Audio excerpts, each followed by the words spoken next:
విధి నిర్వహణలో వీరమరణం పొందిన ప్రకాశం జిల్లా ఖమ్మం మండలం రావిపాడుకు చెందిన వరికుంట్ల సుబ్బయ్య అంత్యక్రియలు సైనిక లాంఛనాలతో అనంతపురంలో జరిగాయి. రాష్ట్రీయ రైఫిల్స్ లో హవాల్దార్గా విధులు నిర్వర్తిస్తున్న సుబ్బయ్య జమ్మూ కాశ్మీర్లోని పూంచ్ సెక్టర్ పరిధిలోని నియంత్రణ రేఖ వద్ద సహచర సైనికులతో విధులు నిర్వర్తిస్తుండగా మందు పాతరపై కాలువేసి మిగిలిన సైనికులను కాపాడి వీరమరణం పొందాడు. వీరమరణం పొందిన సుబ్బయ్య భార్య లీలావతి కొంతకాలంగా తన 2 పిల్లలతో కలిసి అనంతపురంలో ఉంటున్నారు. ఈ నేపథ్యంలో సుబ్బయ్య భౌతికాయం అనంతపురంకు తీసుకువచ్చారు. అక్కడ అధికారిక లాంఛనాలతో అంత్యక్రియలు నిర్వహించారు. ఈ కార్యక్రమంలో సింగనమల శాసనసభ్యులు బండారు శ్రావణి, జిల్లా కలెక్టర్ తరపున అనంతపురం ఆర్డీఓ వినోద్ కుమార్, అనంతపురం జిల్లా సైనిక సంక్షేమ శాఖ అధికారి తిమ్మప్ప, ఇండియన్ ఆర్మీ తరపున Secunderabad regiment lieutenant colonel Jacob తదితరులు పాల్గొన్నారు. ఇదిలా ఉండగా వీరమరణం పొందిన వరికుంట్ల సుబ్బయ్యకు ప్రకాశం జిల్లా సైనిక సంక్షేమ శాఖ అధికారి రజనీకుమారి తీవ్ర సంతాపం వ్యక్తం చేశారు. వీర జవాను కుటుంబానికి అన్ని రకాల బెనిఫిట్స్ సకాలంలో అందిస్తామని తెలిపారు.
ప్రకాశం జిల్లా ఖమ్మం మండలం రావిపాడు గ్రామ వాసి అయినటువంటి వరికుంట్ల సుబ్బయ్య గారు ఆర్మీలో 2005లో జాయిన్ అయ్యారు.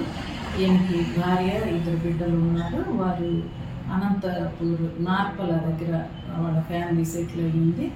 అయితే తన విధి నిర్వహణలో భాగంగా హవాల్దార్గా పనిచేస్తూ రాష్ట్రీయ రైఫిల్స్లో జమ్మూ అండ్ కాశ్మీర్ పూంచ్ సెక్టార్ దగ్గర విధి నిర్వహణలో పెట్రోలింగ్ చేస్తూ పొరపాటున ఆయన ల్యాండ్ మైన్ మీద కాలు వేయటం జరిగింది. కానీ ఏమాత్రం తొట్టుపడకుండా వెంటనే తన తోటి సహచరుల్ని ఆయన అలర్ట్ చేశారు. ఆ తర్వాత ఆయన వీరమరణం పొందటం జరిగింది.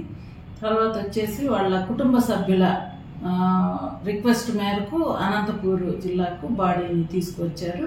మరి అధికారిక సైనిక లాంఛనాలతో ఈరోజు వారి ఫ్యూనరల్ కార్యక్రమం పూర్తి చేశారు.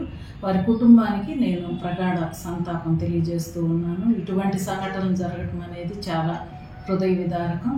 వారికి మా డిపార్ట్మెంట్ తరఫున అందవలసినటువంటి బెనిఫిట్స్ సకాలంలో అందేటట్లు మా ప్రయత్నం చేస్తామని తెలియజేస్తున్నాను.